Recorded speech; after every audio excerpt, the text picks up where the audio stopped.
నేను చూడలేదు, నేను చూడలేదు. ప్రత్యేకంగా తీయమ్మ.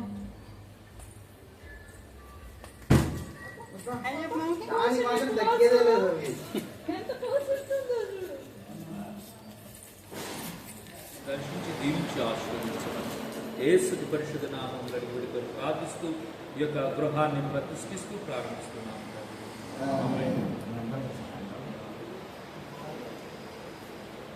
పరిశుద్ధ నామములో ప్రార్థిస్తున్నటువంటి ఆయన ఆయన ఈ యొక్క నిలువుని అందరికీ సిలువ గుర్తు వేస్తూ సంహారక దూత ఆనాడు ఇశ్రాయేలు ఆయన విమోచన పరిస్థితుల్లో ఐగుప్తు దేశంలో ఆ ఇంట్లో ఉన్నటువంటి జ్యేష్ఠ కుమారుని సంరక్షించి కుటుంబాన్ని పరిశుభ్రం ఆ రీతి నీ కుటుంబానికి కూడా పాపం చేసినాడు. ఆయుర్ని ఆయన వారు కాలం మీద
అదే ఇట్లా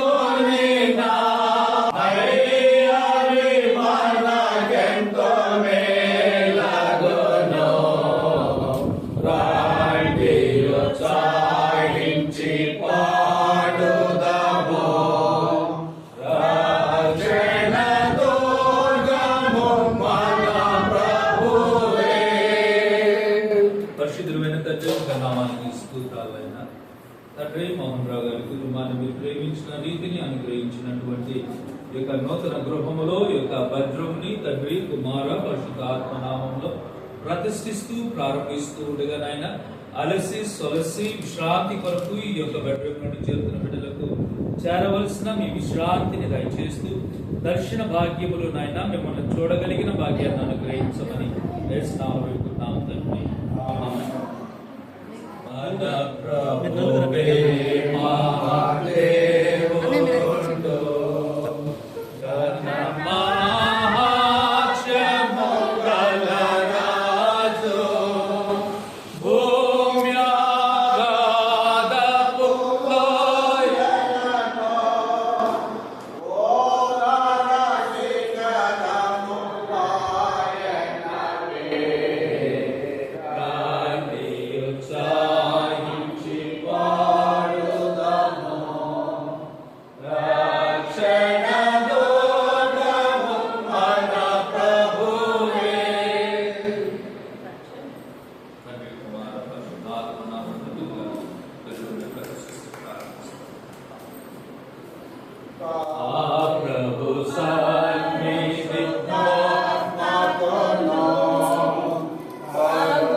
మరొకసారి మోహన్ గారు మరియమ్మ గారి దంపతులు మీరు ప్రేమించి ఇచ్చిన బిడ్డల కొరకు మీరు ఇస్తూ ఉన్న ఈ ఆధిక్యత కలిగిన గృహాన్ని బట్టి మరి విశేషంగా యొక్క బెడ్రూమ్ని తండ్రి కుమార పరిశుద్ధ ఆత్మ నామంలో ప్రతిష్ఠిస్తూ ప్రారంభిస్తూ ఉండగా మీ యొక్క సన్నిధి ఆయన ఈ గృహంలో ఈ బెడ్రూమ్ లో నివసించని ఉన్న బిడ్డలకు విశ్రాంతిని అనుగ్రహిస్తూ ఉన్న రీతిని మీరు తోడు కాగలిగి నడిపిస్తున్న విధానంగా చేయమని యేసు పరిశుద్ధ నామం కలిగి విడుదల ప్రార్థిస్తున్నాము.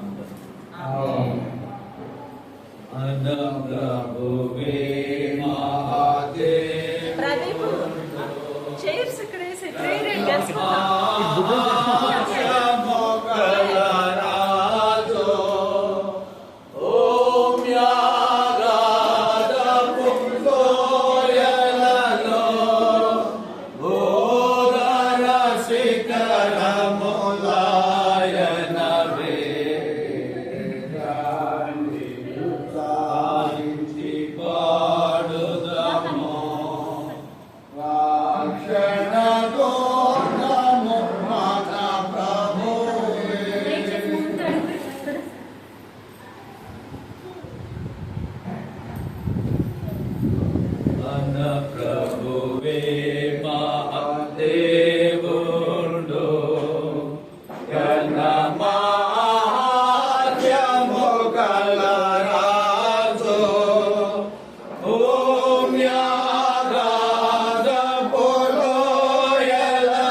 మహాపరిశుద్ధుడా మహోన్నతుడా సర్వాధికారి మీకు వందనాలు ఈ పరిశుద్ధ పునరుద్ధాన దిననాడైనా మరి కాల సమయంలో వారికి సంతానాన్ని ఆశీర్వదిస్తున్నాడా ఇస్తున్నాడా ఈ నూతన గృహములైనా తండ్రి కుమార పరిశుద్ధాత్మ నామంలో ప్రారంభించుకుంటూ ఇంట్లో ప్రవేశిస్తున్నాడా ప్రతి రూపులోనైనా ఈ నామంలోనైనా తండ్రి ప్రతిష్ఠించుకోవడానికి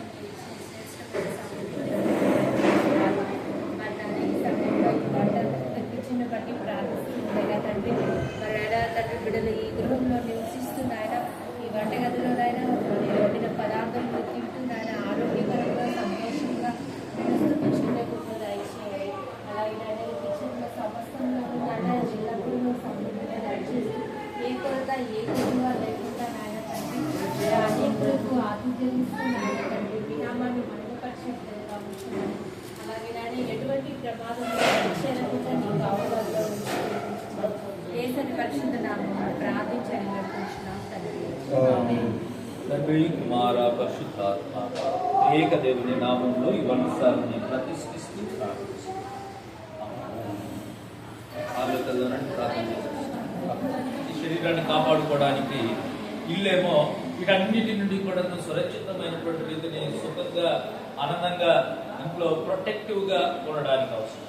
అయితే ఈ మాట అంటాడు డైరెక్ట్గా చూడండి ఒకసారి హెబ్రీల్ రాసిన పత్రిక అపొస్తలుడైన పౌలు హెబ్రీల్ రాసిన పత్రిక 11వ అధ్యాయము 7వ వచనాన్ని ఒకసారి చదువుకుందాం చూడండి. నోవాహు గురించి దేవుడు అక్కడ మాట్లాడుతూ అబ్రహాము తన డిసెండెంట్స్ గురించి కూడా నెక్స్ట్ కంటిన్యూషన్ చేస్తూ ఉంటాడు. అయితే ఆ నోవాహు గురించి మాట్లాడిన మాట మనం ఇక్కడ చూద్దాం.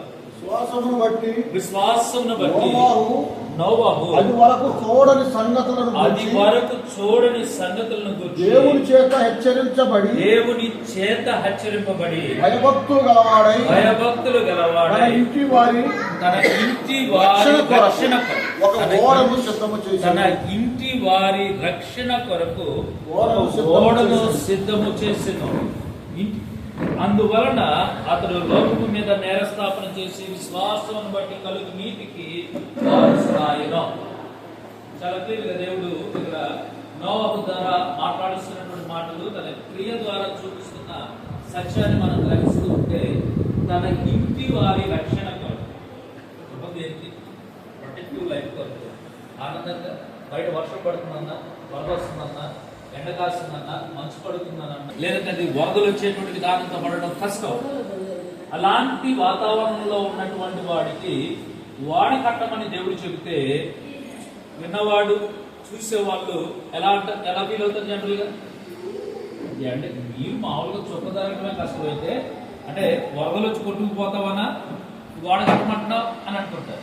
మరి ఇది చాలా క్లియర్గా అర్థం చేసుకోవాలంటే విజయవాడ సింగ్ నగర్ మనం చూసాము మొన్న. దానికి వరదలు వస్తాయి అనుకున్నారు ఎవడన్నా? దానికి ఉన్నటువంటి కన్స్ట్రక్షన్, దానికి ఉన్న ప్రొటెక్టివ్ ఇది చూస్తే ఎవరైనా అక్కడ ఏదైనా మునిగిపోతే ఏదైనా అయిపోద్ది అనుకున్నారా? లక్షలు కోట్లు పెట్టుకొని కొన్ని కట్టుకున్నారు, వీళ్ళు అక్కడ సరిగ్గా ఉన్నారు కానీ మునిగిపోలేదు. అంటే ఎప్పుడు ఎలా ఏది సంభవిస్తుందో మనుషుడికి సమస్తము ఎరిగినటువంటి వాడు. ఆ సంగతిని ఎరిగిన రీతిని అక్కడ ఉన్నటువంటి నోవాహు చెప్తా ఉన్నాడు, నబాయ్ మనుషుల యొక్క స్థితి సరిగ్గా లేదు కాబట్టి నన్ను నమ్ముకున్న నీవు నీ కుటుంబం రక్షింపబడటం కొరకు ఓడ ఒకటి సిద్ధపరచుకొని చెప్పాడు. కావలసినవన్నీ ఆ కన్స్ట్రక్షన్ కి సంబంధించినటువంటి విషయాలన్నీ చెప్పాడు. దీనికి వాస్తుని జోడిస్తున్నారు మన వాళ్ళు. కాదు, ఒక కుటుంబం జీవించాలంటే ఎంత ఇల్లు కావాలో తెలియట్లా మన వాళ్ళకి. మరి అలాంటిది భూమి మీద ఉన్నటువంటి ప్రతి జంతువు కూడా ఆ ఓడలోకి రావాలి. ఎలాంటి వాతావరణంలో ఎగ్జిస్ట్ అవుతుందో తెలియాలి. అది మనం బ్రతకమే ఎలాగో తెలియనప్పుడు మనం ఆ జంతువులన్నీ ఏదైతే ఏ వాతావరణంలో చాలా మంది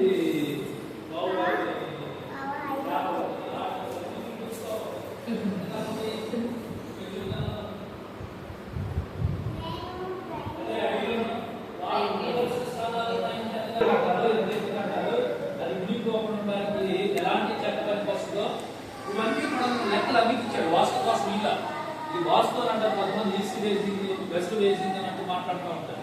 ఇది నార్మల్ సైన్స్.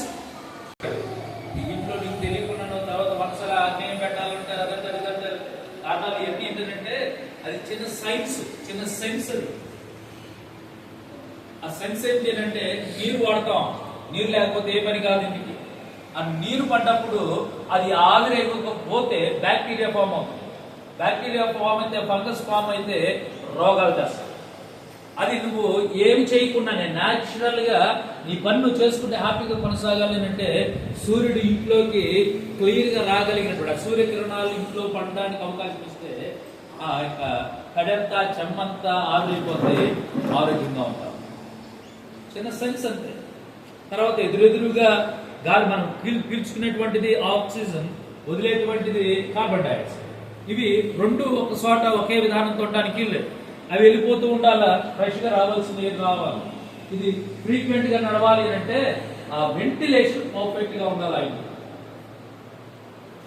అప్పుడు మనం బ్రతికే విధానం ఎందుకు మనం ఏర్పాటు చేస్తున్నామో ఆ స్థితి ఆ ఇంట్లో మనం అనుభవించగలిగినటువంటి అవకాశం తెలియదు లేదు కాబట్టి ఆనాడు నోవాహు చెప్పాడు, విన్నాడు కాబట్టి తన ఇంటికి అది రక్షణగా జ్ఞాపకం చేశాడు. అందుకే 7వ వచనంలో మాట చూడండి, దేవుడి చేత హెచ్చరింపబడి భయభక్తులు గలవాడై తన ఇంటి వారి రక్షణ కొరకు ఒక ఓడను సిద్ధపరచు.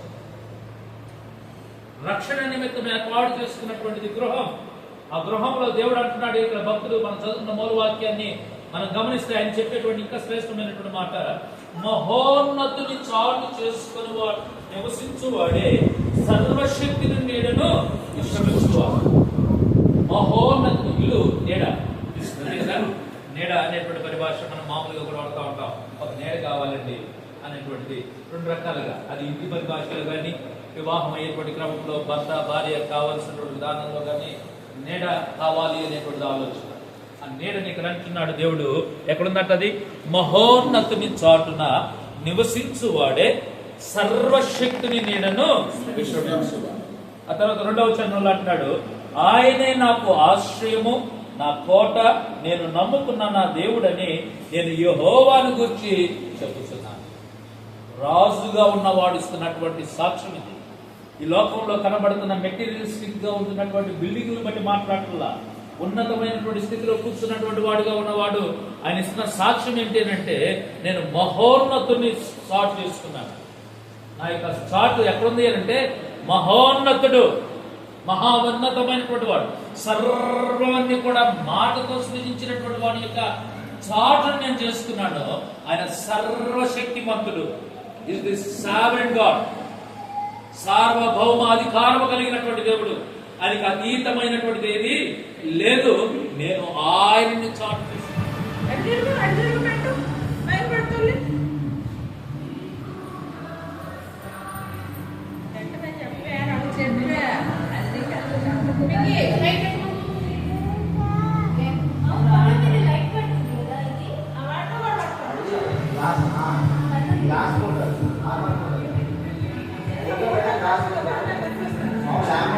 పింకీ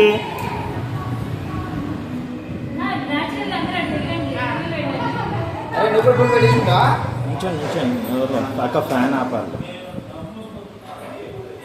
చిమ్నీ ఆన్ చేసి థర్డ్ స్విచ్ అక్క థర్డ్ స్విచ్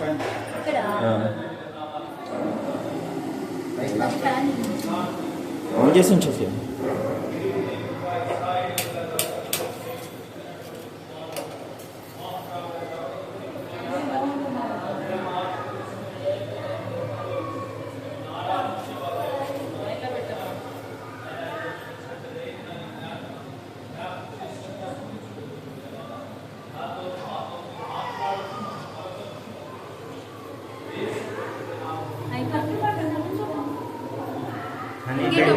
కానీ వెళ్ళు బెన్నీ నువ్వు కూడా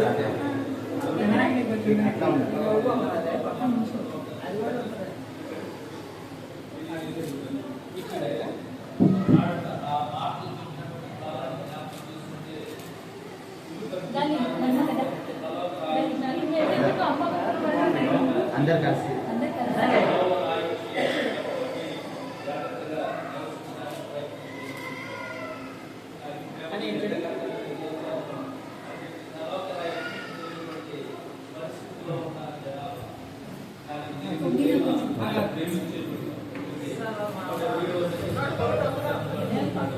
యెహోవా ఇల్లు కట్టని యెడల దాని తలుపు వాసము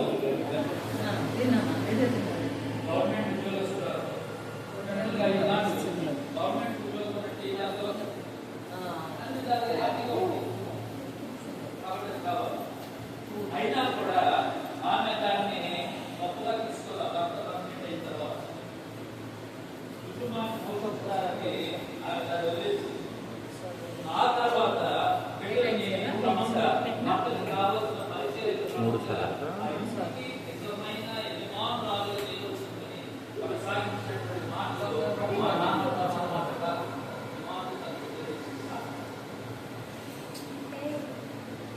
ఆ తర్వాత ఆమె విశ్వాసంలో నడిచినటువంటి క్రమం ఏంటి అంటే శరీరానికి దేహానికి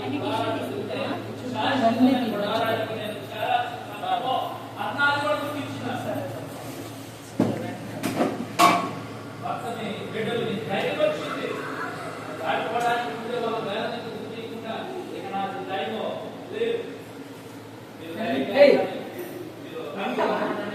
వాళ్ళకి కావాల్సినవి వాళ్ళకి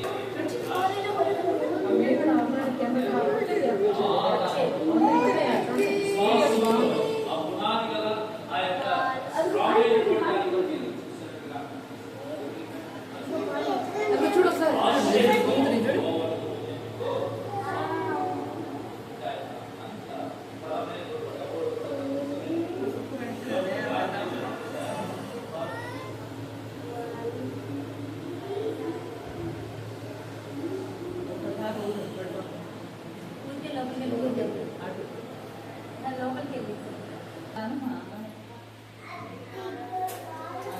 ఎప్పుడు వస్తాయి అడిచి బంద్ చేశాడు. ఇప్పుడు వస్తున్నాయి లేదు లేదు ఇప్పుడు వస్తుంది.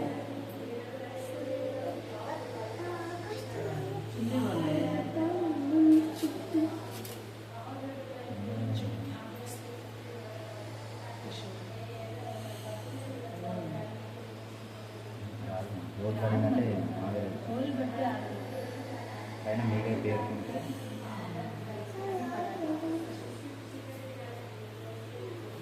ఓకేనా?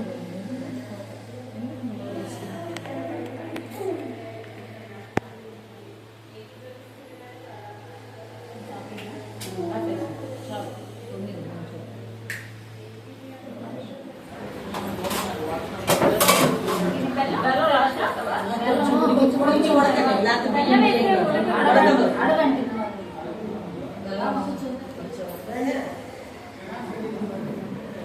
మేము నమ్మేది అన్నాడు తీరా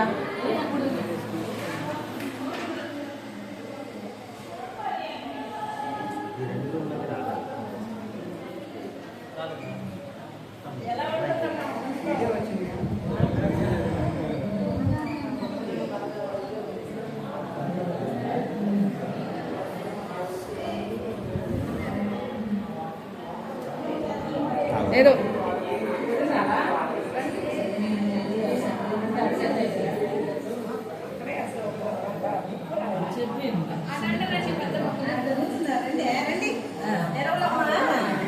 సెలబడి అంటే చేయి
పింకీ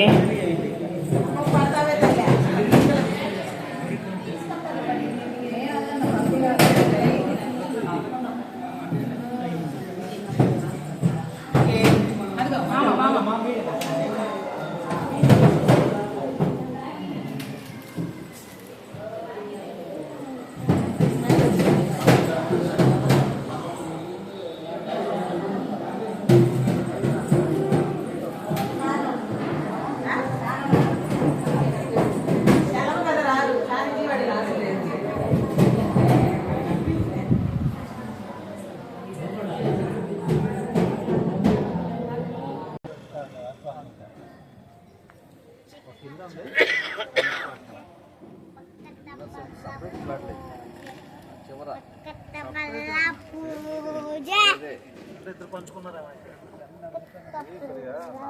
చేసాడు అర్థం కాలేదు కొన్నాడా లేకపోతే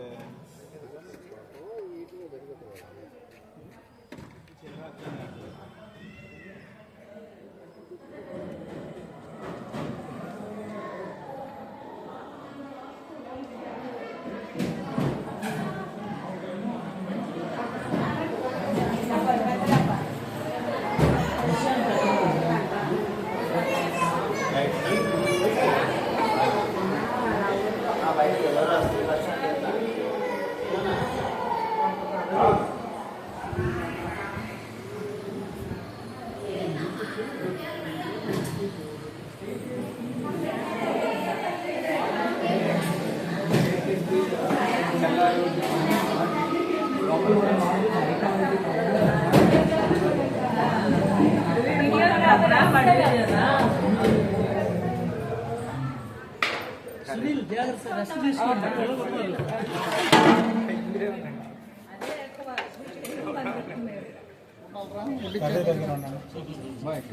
సరే చూసి మరి ఎట్లా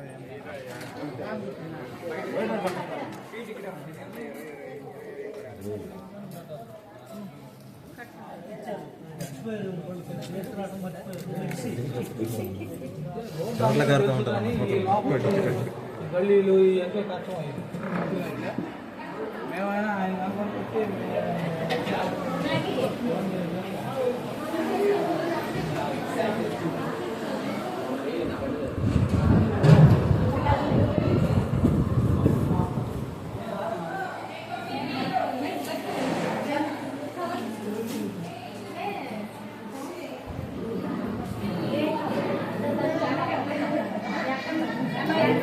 అన్నారా?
ఫోటోనా?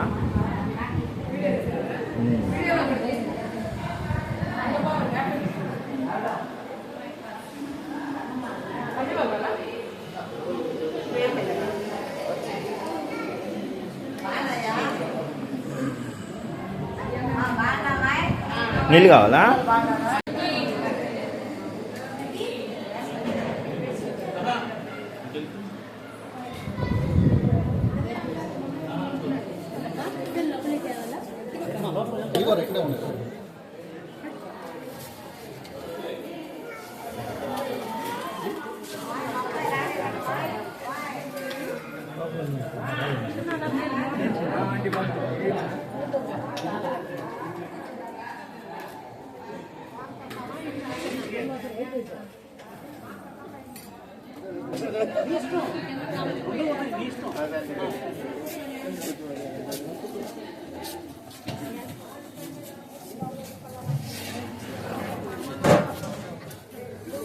ఇక్కడే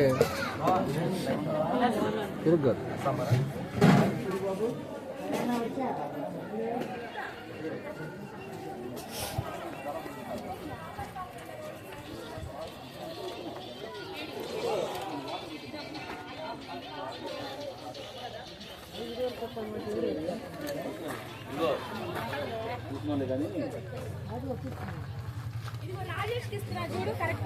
అనేది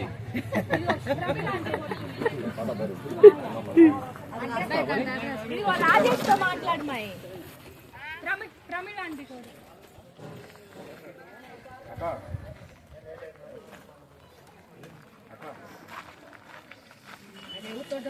హలో రాజేష్ని అక్క అది పాప పాలవేల రోడ్డు ఉంది కదా, అక్కడ మసీదు టెంపుల్ వచ్చింది కదా, టెంపుల్ దాటంగానే నీకు రైట్ సైడ్ నా రోడ్డు సిమెంట్ రోడ్డు టెంపుల్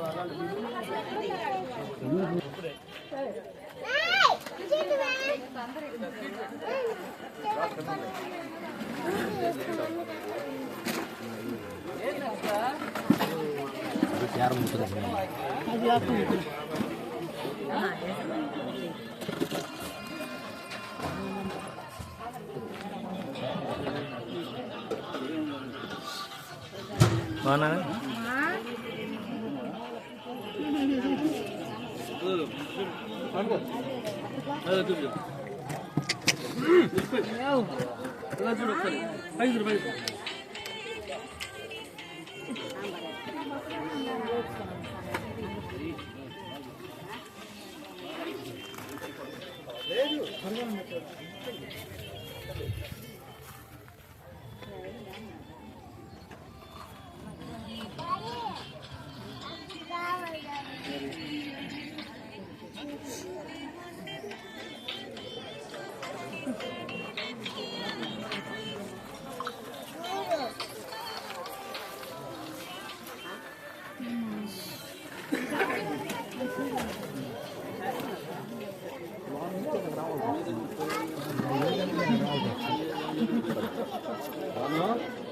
ఇక్కడే కూర్చొని తినొచ్చుగా.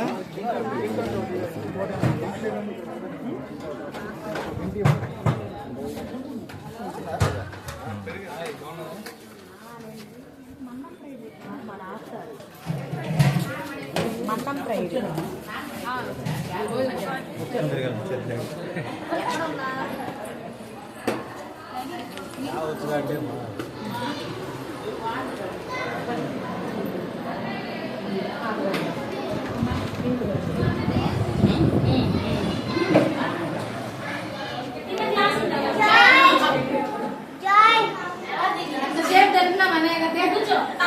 తెలియాలి కదా.